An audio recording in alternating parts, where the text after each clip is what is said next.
you've ever felt like quitting your sport or are struggling so badly to gain the confidence you need to keep going in your sport, I've been there too, and you're going to want to listen to my story and how I overcame that. What's up, you guys? I'm Coach Jojo Allred, a mindset coach for athletes that helps you build confidence, consistency, and trust in your sport.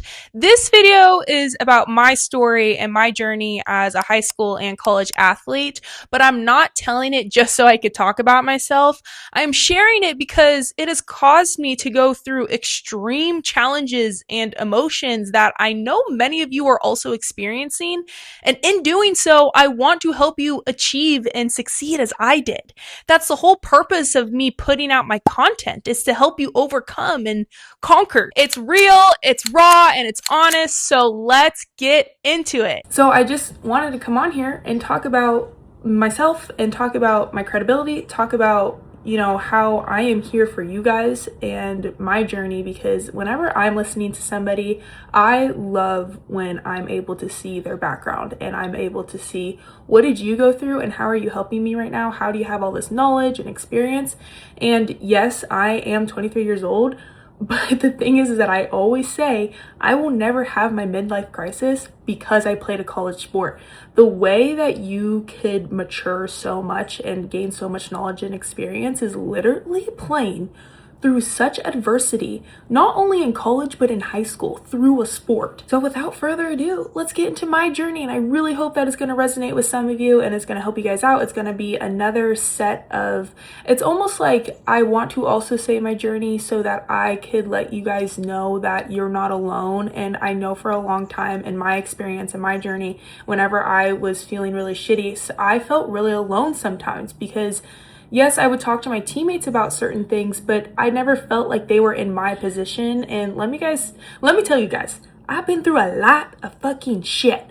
Okay, so I think that is another thing too. If you haven't experienced the bad shit that I've experienced, it still, I think, could help you in a sense where it's like, okay, well, at least my position's not as bad as this person's and like we could get through it. And if I got through the shit that I got through, you could get through the shit that you're going through right now, let me tell you. And that's what I'm all about. So if you guys ever need any resources, please check out my other podcast, check out my website. It is linked in my description. But let's get into my journey right now. Let's get into my story. Let's go. So I remember in 6th grade, oh my God, I'm like tracking back all the way to 6th grade. No, it's not going to be a whole story about the day that I was born, but I will say that I do remember being just a really good athlete, and I remember just being blessed with athleticism, and I really didn't have to work that hard. That sounds so bad, and obviously it got to the point where I had to work really hard, but like I just was born with athletic ability, so that alone gave me confidence already. Like I didn't ever need to gain confidence because I was just always, this is literally not to brag, but like I was just always the best on the team. And I'm just letting you guys know my circumstance of what happened when I was growing up, because I don't know if you guys are somebody that never had confidence and you're still trying to gain it and you don't understand. Like maybe you are somebody that isn't blessed as much as I was, and you need to work really hard and you don't know how to gain that confidence. So I'm just letting you guys know that it did come easier for me. So just know that. And I know that there's other hard paths along the way for other people. But I remember in 6th grade, I had to make the decision I didn't have to, but my parents were like, if you want to play in college, you have to pick soccer or basketball. And I remember I was like, I'm picking basketball. My dad played basketball in college. Actually, we played at the same college. My second college that I went to, me and him both went to that school and played basketball. I feel like I explained that in a really confusing way. But from that point on, when I chose basketball, I loved it. I absolutely freaking love basketball. It was the thing that I look forward to the most in my days. Like I also had a really good relationship with my parents with it. Like my dad and my mom made sure to never yell at me for things. Like they never made me feel bad in my sport, which I know I am so lucky for, and I know that other people struggle with having parents yelling at them. And I should do podcasts about that, because, and honestly, I should do podcasts talking to parents and being like, hey, you cannot, being hard on your kid is really not okay. And do you think that by pushing them, like you need to push your kid, but there comes a limit, and that's when people could honestly get destroyed in their sport. And honestly, one of the reasons of why you can lose confidence, and I think that's another reason of why I always had confidence, is one, I was born with athletic ability, and two, my parents just always made it a positive thing. And even if I was making mistakes, they really didn't make it that big of a deal, because they always let me know that my sport was never my entire identity. And of course I still lost myself in that process because I made myself think that, but like they always made sure to know that I was happy outside of my sport too. Anyways, fast forward a little bit, and I ended up transferring high schools. So I went out of my district because I wanted to play basketball at a higher level. So I had my club coach recruit me to a high school. And honestly, in my eyes, I was so fucking excited. I was so excited to go to a new school, meet new people, and just like, honestly, I thought it was going to be the time of my life. Like, I'm going to have friends in my hometown and I'm going to have friends in another town. Like, that's so cool to me. The thing is that the high school that I went to was not like the high school I was supposed to go to, where it was a very cliquey community and it wasn't a very inviting community. With that being said, I ended up going into a very severe depression because I just hated high school so much. But I'm saying this because basketball was the thing I still look forward to. Basketball not only became something I looked forward to when I was in middle school and elementary school, but now it became an escape for me. It became such, the love for it grew even more because I was like, I don't have to be in class right now. I don't have to see these terrible people at school. And I'm not saying, like, I wasn't bullied. Like, I'm not trying to say that either. Like, I had a really good friend group in a way, but it wasn't like my friends back at home. I just felt really alone all the time. But I just remember wanting to only ever go to basketball practice. And I remember my other friends on my team, they actually didn't like to go to practice, and I had no idea why they didn't like to go. And it's probably because they were fulfilled in life. I wasn't fulfilled. Basketball fulfilled me. And I'm just trying to let you guys know my perspective of basketball, of like, I loved it so much that it was just like my confidence was never low at any point. And I never thought, and I was so excited because I loved basketball so much in high school. I was so excited to go to college for basketball. Like, you guys have no idea.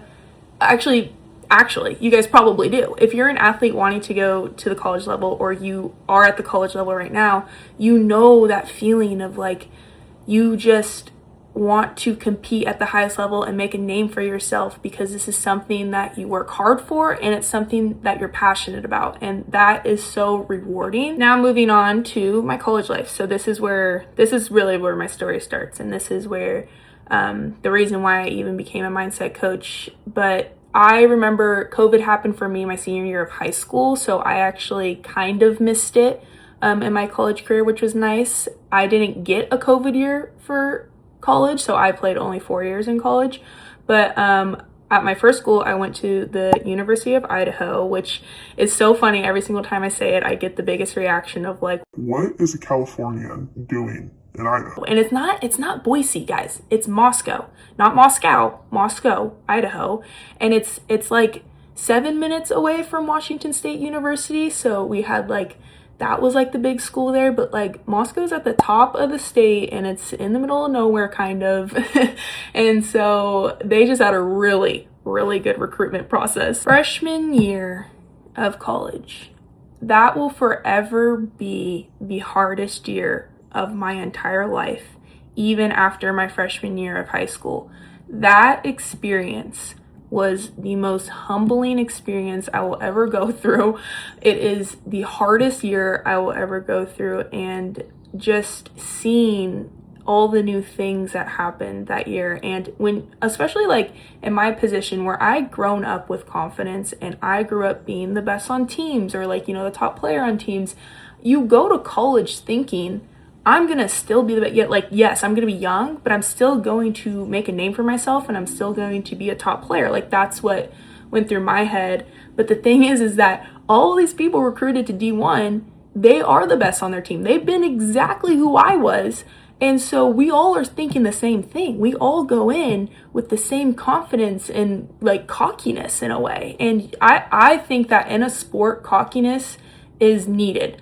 I think that you actually need to have overconfidence in order to be successful, because there is nothing that could break you down in a sport. Of course, that is different in an everyday life and who you are as a person, and you could still be super, super confident, and you don't have to be, a dick about it. Like, you could just obtain this immense confidence where it's going to help you in your sport, and you being like, I'm the baddest fucking bitch out here and nobody can take my confidence down. That's something that I wish I kept having, because that's what I had in high school. I just had the most confidence ever. But going to college my freshman year, I saw all these amazing athletes, and I still thought, I was like, I could still compete with these people. Like, I could still be the best on the team. It's going to take some work, but like, I could be that person. But what they do mainly, at least at my school, what happened is that they literally want to break you down so that they could build you back up in their way and in their system.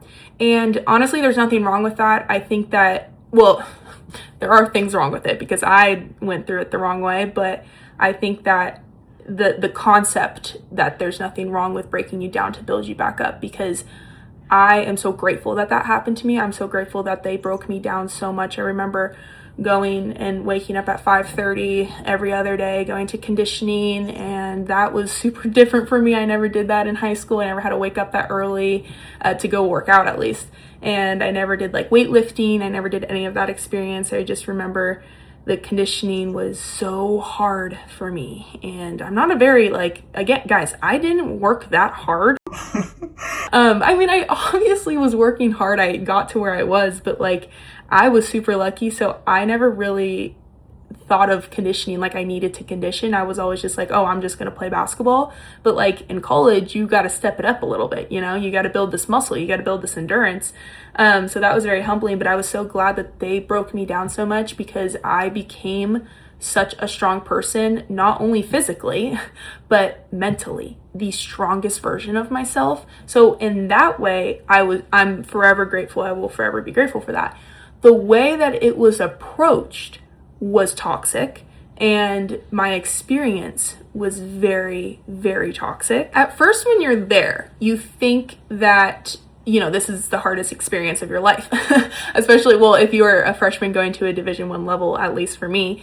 And there's other schools too where it's super hard. I shouldn't keep saying the Division I level. It's just that I did transfer to a Division II level, and that team, which is because of the coach, it's not because of the level, that was easier. So I really want to emphasize that. Division I, Division II, Division III, even JUCO, you could have super, super hard coaches and super hard teams where you are working your ass off, and it is the hardest thing that you're ever going to have to do. But what I'm going to say is that I thought that at this level, it was this intense because it had to be. And yes, that is true. So my Division I isn't like it's a Power 5 school. It was a mid-major. So I still was like, okay. And I purposely went to a got jumbled with my words there, mid-major, because I knew that I didn't love basketball as much as I could. Like, I'm telling you guys, I did really love it in high school. Like, I really did. But I knew for a fact that I don't like to do individual workouts. I don't like to do shooting on my own. I knew that I wasn't going to enjoy basketball if I went to a very high level. So I chose a mid-major. That's what I wanted to do. And I was like, yeah, this is going to be still fucking hard. Well, once I got there, I was like, okay, this is going to be fucking hard, but I could do it.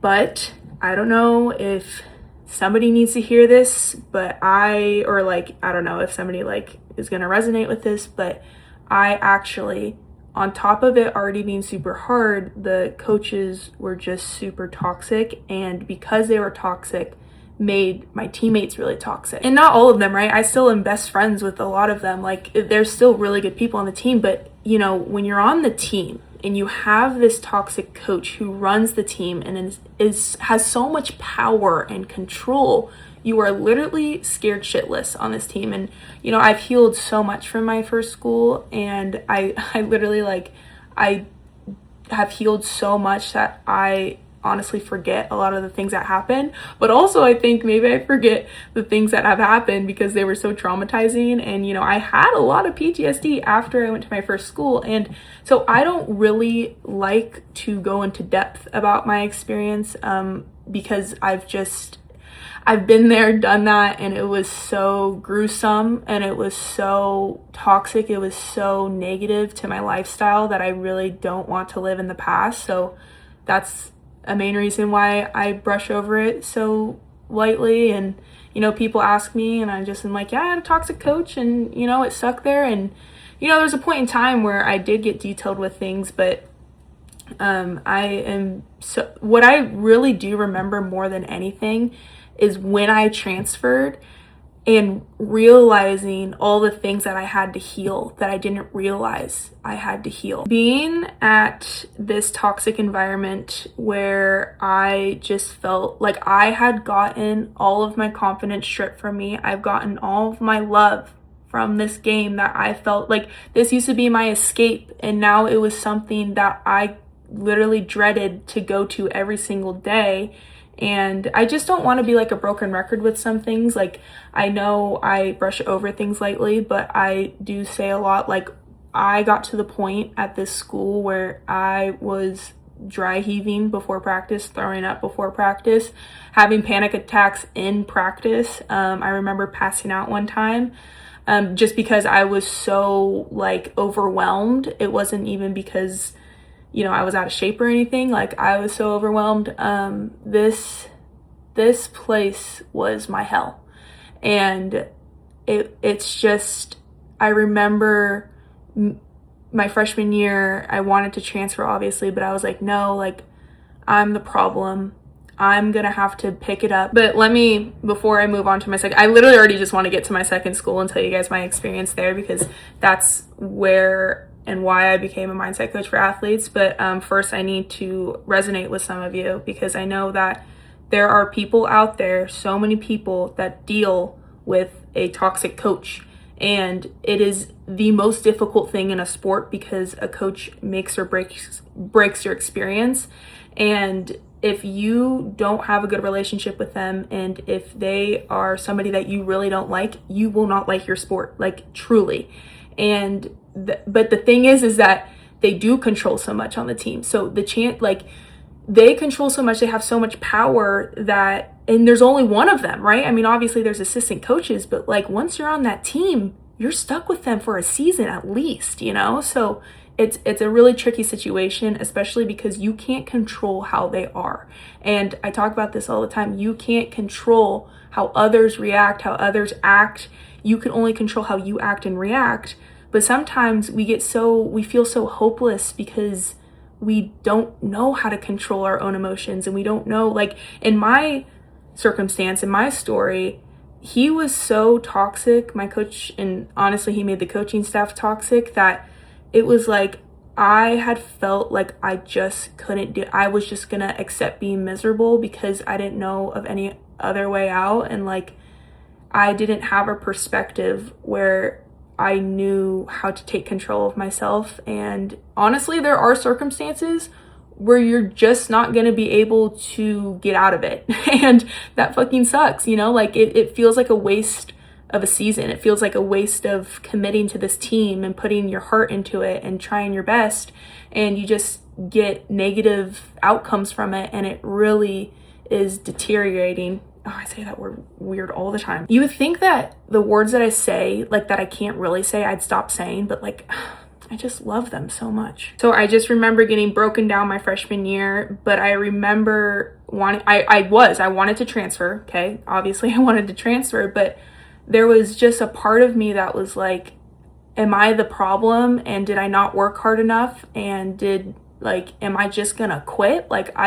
There was all of these thoughts. And I think that us as athletes, we have those thoughts all the time. That's being an athlete. Like, we are always in the mindset to never quit and to never wanting to quit and to always push ourselves and to achieve things. I mean, that's why you play a sport. You're trying to achieve so much success in it, and you feel like you let yourself down when you don't achieve anything. And I didn't achieve anything that year, like, if anything, it got 1,000 times worse. And that's what made me stay, because I was like, I dug myself a really deep hole, and I thought that this whole time it was me, which is good, right? I wasn't playing a victim. I was like, I'm the issue. And so I was like, I am going to take I want to transfer so fucking bad, but I'm going to collect myself, and I'm going to work so hard this summer, and I'm going to earn a starting spot, and I'm going to love it. And I'm going to have a good relationship with my coach. I made the choice in my head, the decision in my head. I will be one of the best players in this league, and I am going to have a good relationship with my coach. Long story short, I ended up getting my starting spot back. I remember going in the first workouts that we had, and I remember like winning all of the drills, and like everything that I was working hard towards in summer and changing my mindset, like it finally worked. And I remember I would just take so much time writing in my journal saying like, I love conditioning, I love to work hard, I love to be the best. And like I would spend so much time day in and day out, not only working physically, but working mentally on my mind, which if I knew this sooner, I would have done this sooner. Working on your mind works 100% better than working physically. You could literally convince your mind that you're in shape, and you could go out there without having to run and you'd be in shape. And that's exactly what I did. I envisioned myself being in shape. I envisioned myself winning drills, and it fucking happened. And I'm not even saying, like, I'm kind of saying this in like a way where it's like, oh yeah, it happened and it's not really believable, but like this did happen, and I'm only like kind of brushing on it again because this wasn't like it gave me a good outcome and then it gave me a bad outcome. So, and I moved on from all of this, and this is not even where my greatest triumph is in my story, but like I did that shit. I earned my starting spot back. I earned a spot on the team. So what happened was I actually did all the work, and I proved to myself that I could do anything I wanted to if I set my mind to it, and that, you know, I did gain a little bit of confidence back. And then I just had a shit coach, and that is something that happens. Like, I really am not just trying to be a victim here and be like, yeah, well, and I'm not trying to blame it on a circumstance and trying to blame it on somebody else, but like, that's what happens in a sport. You could literally have such a terrible, toxic person that is controlling the team in your sport, and it literally, you can't do anything about it. And I know to hear that is so heartbreaking to some of us, because you're probably in that position that I was in. When I realized he was the issue and I wasn't the issue, that's when I broke, which is funny because you would think that if you make that realization that, you know, you're like, oh my God, that's so relieving. Like, I know it's not me and it's them. But it was almost so much more heartbreaking because I knew that I couldn't do anything more. I had done all I could do, and I wanted to do more, and I couldn't. And especially me, who is type A, needing to be in control all the time, I just felt so hopeless. And I literally remember the day still. I'm like in my car at night, and I'm by myself, and you know, I'm texting my parents, something had happened with my coach in practice, and I just, in that moment, I regretted every decision I had ever made in my entire life. And I was like, why did I transfer high schools? Why am I here? Why didn't I transfer last year? You know, like all of these things going through my head. And I just remember literally being so defeated, like the most defeated that you could ever be. That's the point that I got to. I literally did not want to be here anymore. And that came from a sport. That was when we decided, I am transferring, I'm moving to another school, and I don't even have to play basketball. The fact that I lost myself that much and was that depressed and had that much anxiety still, even when I worked my hardest and worked my ass off and proved myself, when I was still in that state because of a sport, that's when me and my parents were like, you have to find your identity. You have to find yourself. You have to find what makes you happy, and you can't let other people control you that much. That right there is what I learned most for my entire life. This is what I could say because I'm sitting here saying you can't, like, sometimes it gets to the point where you just can't have any control, and I know that sucks, but let me tell you, you are growing so much by being abused.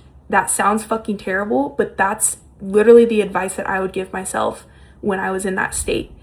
My parents were able to tell me that. Like, I was abused and it fucking sucked, but I grew so much that I'm gonna have qualities in my life for the rest of my life because of that.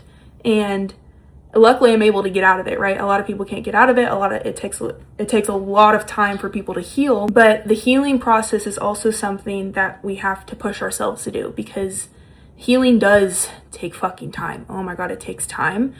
But what healing also comes with is experiences. You can't heal unless you push yourself to do some things. And it doesn't have to be like, oh, I'm pushing myself so hard, but like just pushing yourself. So this is what I mean. When I went to my second school, I had to push myself to, be on a team again. I had to push myself to hang out with teammates and trust that. Like, I had to trust my teammates again after they would betray me at my last school. I had to sit in meetings with coaches and not be scared of them. You know what I mean? Like, I had to do those little things in order to heal, because at least for me, thank God I went to a very non-toxic environment. I went to such a positive environment and I had the best experiences there. I had the best coach I could have had.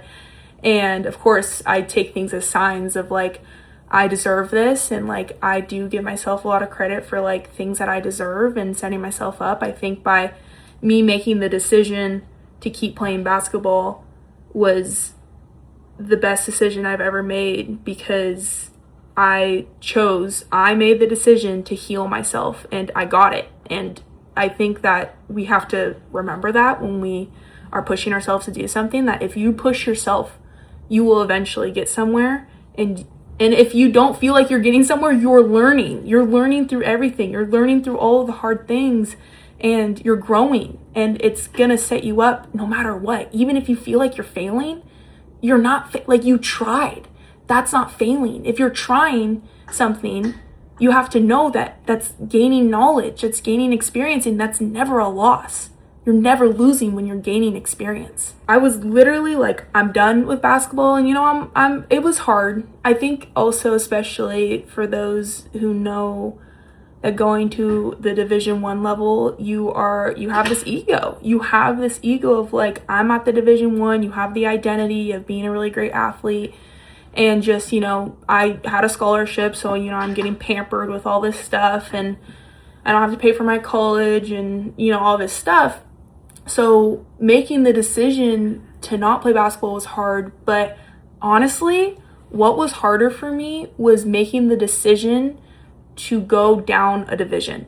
That was hard because I had such an ego with being an amazing athlete. And I thought that going down a level would literally destroy who I was, kind of, or like destroy my image of who I built, and which is completely valid. Like, if you put yourself on a pedestal, which I did, every athlete does that. Every athlete puts themselves on this high pedestal and make sure that they are the best of the best.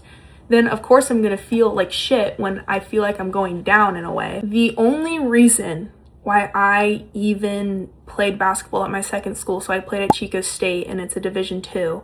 The only reason why I did is that the coach reached out to me and I was just going to go there as a student because that's what my parents did. Well, my dad played there actually. He also played at Chico State, but my mom went there as a student. They met there. And so I was like, I'm just going to go here as a student. And I accepted it. I accepted that I wasn't going to play basketball. And I remember he invited me and I was like, oh wait, I was already going to go here as a student. I guess I'll just check it out. It was like the most chill vibe I ever could have experienced in a college basketball setting. That's what made me commit, is that I was like, this is so laid back and chill. Of course I had trust issues of like, is he tricking me?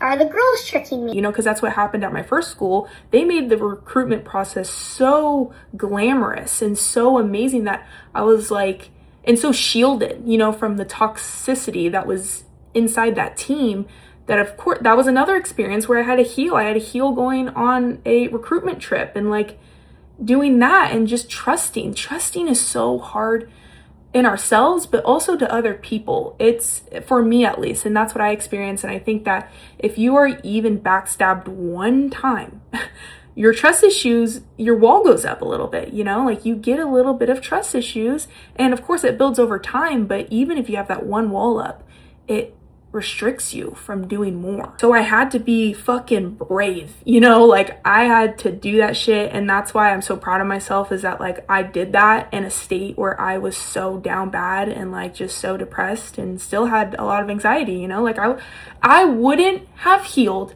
if I didn't stay on the team. The thing is though, I am never going to be the person that judges anybody for quitting because of what I went through and because I know that that's what I would have done. But the only reason why I would give advice to never quit is because you could heal when you don't quit, not because you're trying to prove to yourself that you could still be the best and you could still get through stuff.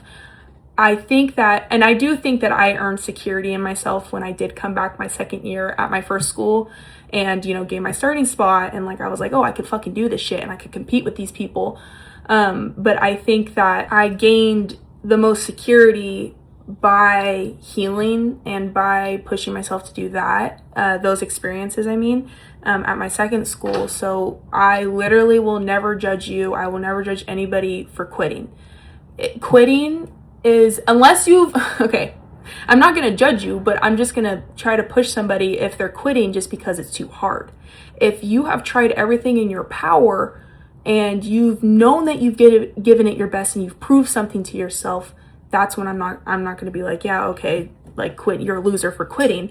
Quitting could literally be an escape. We need to know that there is a difference between quitting and escaping. And when I was going to quit, I was escaping, and I was really fucking proud of that, you know? And especially looking back now, I'm the most confident, secure person now. And looking back at that, I'm like, I would have been proud of myself even if I quit, because that was escaping. But also I guess I wouldn't be here now if I did quit. So it's all like, you know, it's all up in the air. And that's what I would always think for so long, is that I can never regret transferring high schools. And, you know, because if I didn't transfer high schools, I would have been at my other school with all of my friends, and I would have had like such different experiences and positive experiences. But I always would have wondered, what if I transferred and became the basketball player that I was? I wouldn't know. If I was in that position, I would think that I would have the best Division I scholarship ever. You know what I mean? Like, you can never have any regrets, because in that moment, that's what you would have done. In that moment, that's how you felt. That's what you decided. You can never have regrets because of that. Like, what you know now, of course you're going to say, oh, I regret not doing that, because of what you know now. But you didn't know that in the past with your exact thoughts, exact knowledge, exact feelings and emotions. But anyways, going to my second school now, like, I'm there, you know, like, this is my junior year, and I just remember being like, I just don't want to care as much, but I still did, to the point where it was still giving me lots of anxiety. And luckily, I had other teammates on the team where they transferred. They had a terrible relationship with their coach too. This is so common. And I remember opening up with them and then being like, you are in the right place right now. Like, I got you. And just like relating to them was so nice. I'm like forever grateful. I mean, literally they're like my sister still, and I could call up any of them, and like we've created that bond together. And so what I'm saying in that is that make sure that you open up with your teammates. You guys have no idea what another person is going through. It's the same thing as like, they have no idea what you're going through. So if you're able to be the first one to open up, they open up, and then you don't feel as alone. And so that's what happened at my second school. Like, I finally didn't feel alone, and not even like, even if they didn't have the same experiences that I did, they were just so, the environment there, I'm so lucky because it was so open and such a sisterhood. And that's my experience, right? And I am very grateful for that. I know that you guys maybe are not in that experience, or you're not going to have that experience. So I'm just saying that I am very grateful for that, and that's just my journey. And I know that there were other teams in my division where I knew other people that went to my same division, or not division, but conference. And the coaches were as bad as my coach at my first school. And like, I just got super, super lucky. But again, I think that you create your own luck. People create their own luck by taking chances. And sometimes the opportunity that you take is not going to go well. But like I've been saying, you will grow anyways. It's always an opportunity. Or obviously it's always an opportunity. Obviously it's always going to be a good opportunity. That's what I'm trying to say. But you just have to look at it that way. Like you have to be optimistic about it. So my junior year, I healed so much and it was still really hard. I remember like not having confidence. I remember going and I was so nervous of not starting because I was like, if I'm not starting, if I'm not getting playing time, I'm quitting, right? Like that was how fragile I was. And I even told my coach this, and that was hard to tell him, it was hard to tell him, hey, I don't have good relationships with coaches. Like I've just been, or at least like in the past, I've had my relationships just be absolutely broken and crushed, and I have really bad trust issues, and I had to say all that when that was so hard. He was so understanding, and once he knew that, once I communicated that, he made life so much easier. And I didn't think that would be a thing, because whenever I would open up at my first school to my coaches, they would use it as like blackmail against you. And so when they knew your weaknesses, they would use your weaknesses. So I think that was another thing I had to heal. I had to heal trusting him and not using my weaknesses against me. Like, and I know that sounds so terrible, but like that's sports, especially in college, is business. So, and I didn't know that, right? When I first went to the college, I thought that I was just gonna, be playing basketball for a living. That's so cool. But like, it's a business there. Like the coaches are there to keep their job and they need to keep wins and stuff. But I'm like, you don't need to be that toxic. Like, I still don't understand that. Like, you could do it in a way where you could be hard on us, but you don't have to be so mentally and psychologically and verbally abusive, So I was very grateful that my second coach wasn't like that. But I remember not knowing if I was going to start. And that's a big, that was still a big thing for me because, well, starting obviously meant too that I was going to get a lot of playing time. And I remember the girls being like, what do you mean? Like, that's your spot. Like that's not even a debate, And I just remember I never felt that before too. And I was like, this is so sad that like I'm on this team where like, it's obvious that I'm one of the top players, but my confidence has been stripped from me. And that's what was really hard, was the realization of like, will I ever get this back? Or like just asking myself all the time, when am I going to get my confidence back? And will this be the place? And it was so crushing to keep learning time after time again of like, I just didn't have confidence in this area, in this area still, in this area still.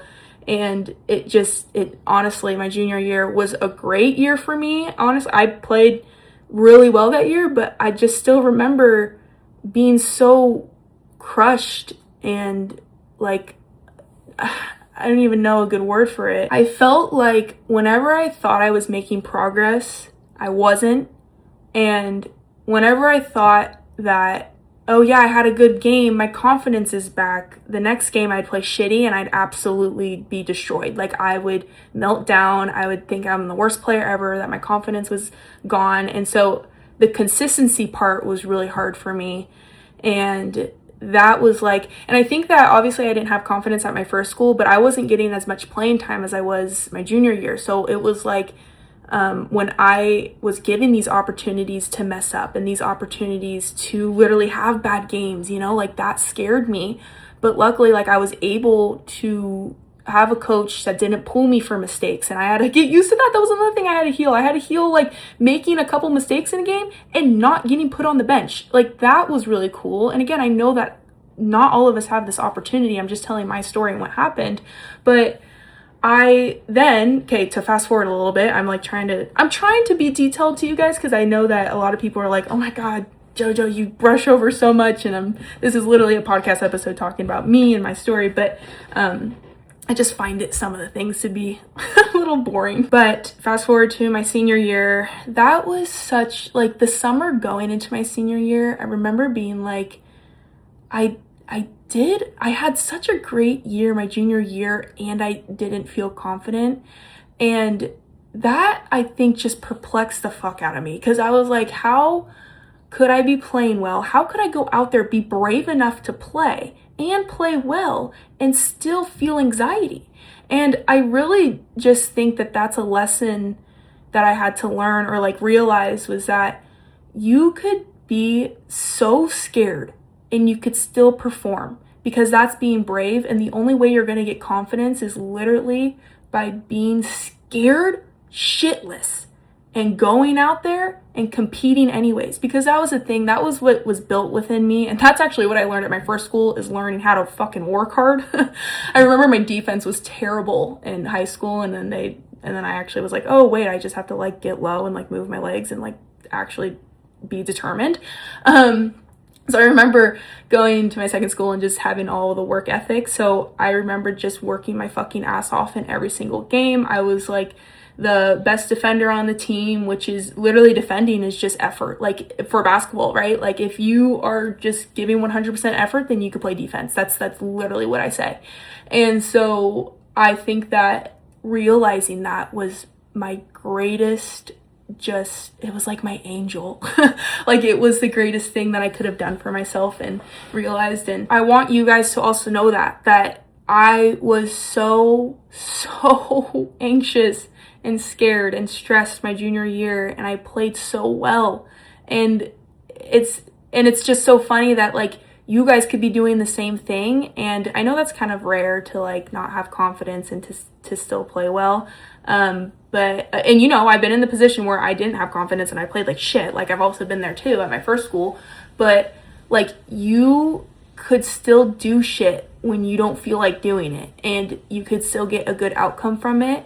And you also have to make the realization that, your confidence is going to build from experiences, and if you're pushing yourself to do so, and if you're just working really fucking hard. Like if you're competing at the highest level that you can, and that's what I did in practice, that's how you're going to get better. And that's the only way that you're going to, not even gain confidence, but just gain better abilities and to learn more about yourself. When you could understand yourself, of like, I would not only understand myself more in practice physically, but I would start to realize like, oh, why do I feel so negative after a mistake? And I start to understand my mind, and I just remember asking myself so many questions. And then like the next day I would write down on my wrist like a word that I needed because of all of the evaluation that I did from the practice before. And like I would share it with my teammates, and my teammates lifted me up. And like having a community like that is just amazing. And I think that we need to really trust not only in ourselves but in other people. That's a big thing. When we feel like we lack confidence, we feel alone. And if we feel alone in that way because we're embarrassed that we're not playing well, we're embarrassed we're not feeling like ourselves, we don't want to share that with other people. But I really, really think that a big thing is taking the first step to gaining confidence too, and to like feeling better about yourself and playing like yourself, is opening up to somebody and letting them know, this is how I'm feeling. I remember there would be practices where I'd be like, hey, like I need you today. I don't want to be here today. Like I don't want to make mistakes today. I don't want to feel like shit today. And my teammates, and I know that there's toxic teammates out there, and I've had that, but there's always somebody you can rely on that team. I guarantee. And I know I shouldn't really guarantee that, but there is a guarantee. There's somebody on that team that is genuine and is just like you and is feeling the same emotions as you, and could empathize. There we go. Oh God, I shouldn't have started to repeat it. Empathize with you. And that's one of my greatest advice too, is to open up to somebody, let them know how you feel, because there's a relief in that. Something else that helped me was being a leader and communicating at all times. I think it's really hard when you're just trapped in your head and you start to think all these thoughts in your head and you don't communicate. And even just saying things like, let's go, like you start to say things out loud and it makes your mind, think about other things other than the demon thoughts inside your head. And so striving to be a leader also helped me with my confidence, because it was kind of like faking it till you make it, like you're in practice and you're just communicating all the time, you're pushing other people, and it makes you push yourself, and you get distracted by the fact that you're so scared, that was something else that helped me. But yeah, my senior year, it just clicked. It was like when I kept asking myself those questions over and over again and realizing I am that fucking bitch, you know what I mean? Like I am that girl. I am that woman. Like, I could freaking do this because of the proof, because I did those experiences and I proved to myself that, hey, there's evidence that you could do this shit. That not only you could do this shit, but like you survived, like you made it, like you literally, everything ended up okay. You didn't die, you know? And also, I am grateful that I had those hard abuse and experiences at my first school, because it did allow me to have a bigger capacity to take adversity on, right? And I think that that's why you should always push yourself, because you could see the difference of how hard things are. And, you know, I quote the Lumineers, it's better to feel pain than nothing at all. You need to push yourself through adversity in order to make things easier for yourself. And that's literally what every, you know, person that gives advice, like Mel Robbins and Jay Shetty, like, and all the people that come on his podcast and her podcast, like, that's what they say, is that this is why humans have to go through adversities, because it makes life easier and it makes life more fun. And I would have never known that if I didn't do any of that. And I hope that this podcast, maybe if you guys haven't gone through the adversity, that this pushes you to do something hard and that you challenge yourself to do something. Because, and I still say to my parents, it's so funny because I'm like, I still want challenges to come up in my life. And my parents are like, why are you like manifesting a hard life? And I'm like, no, it's like you get addicted to the adversity because you know you could fucking handle it. It's so, oh my God, it's so empowering and feels like such immense strength to possess when you literally have gone through the thick of it and you just want it more. Like, you literally crave it. And it's so weird to do it, because then I will have adversity, right? And I'm like, oh my God, like, why did I put myself in this position? But then I'm like, no, I'm so fucking grateful. Like, I'm so grateful that I'm going through this, because I'm learning so much. And I just love to learn. I think that if you guys make it your passion to learn things, and, you know, it doesn't always have to be hard. It could just be like learning little things every day. Like, I remember for a long time, I just used to learn a word a day, and that was fun, right? And it just challenges, like, always try to challenge yourself, because it starts to make life more fun, and it starts to make life easier, and it starts to just have this ripple effect. And you know, I'm here to talk about my story, but I'm also here to give advice, and I'm here to show my credibility and like why I became a mindset coach. I remember after my first school, for so long, I was like, I'm gonna help with mental health and athletes. Like, that's what I want to do. Luckily, Courtney Gray, she also runs a podcast, or not a podcast. She's also a life coach. I mean, she does have a podcast too, but she's a life coach. She's like an aunt to me, and she told me about life coaching and mindset coaching, and I was like, okay, no, wait, this is more up my alley to do this and to like relate more of my story of incorporating my second school into it and not just my first school. And so that's hey guys, after this long ass freaking podcast, that's why I'm a mindset coach, and that's why I'm here. And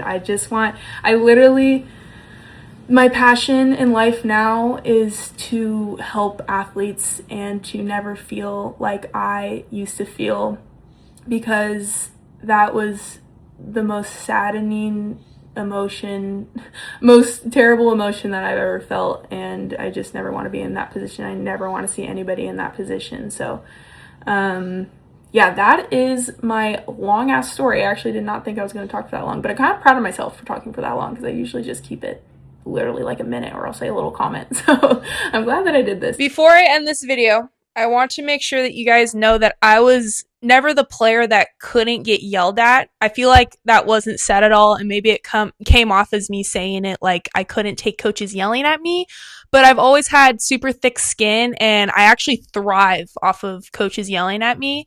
When a coach yells at you in practice and is getting on you, it means that they care. If they aren't doing that, you actually might have a problem. What I struggled with wasn't from coaches getting hard on me. It was things said outside of practice and outside of games. And there's a difference between coaches yelling at you and being hard on you versus verbally abusing you in practice, outside of practice, or games. I also realized that I didn't say specific stories to what that verbal and psychological abuse was, and I know that if I were to share some of what I went through, that it might make you guys, maybe some of you, feel less alone. So let me know if that's something you want to hear, and I could totally 100% make another video on it. Now I'm ending this video, so thank you so much for listening. Let me know if you guys have any questions, and please give my page a look. Please look at my website for other resources that I have. I have so many resources for you guys. And yeah, that's all I have, and I hope to see you guys in my next video. Thanks for supporting, and thank yourselves for being here today and taking the time. Bye!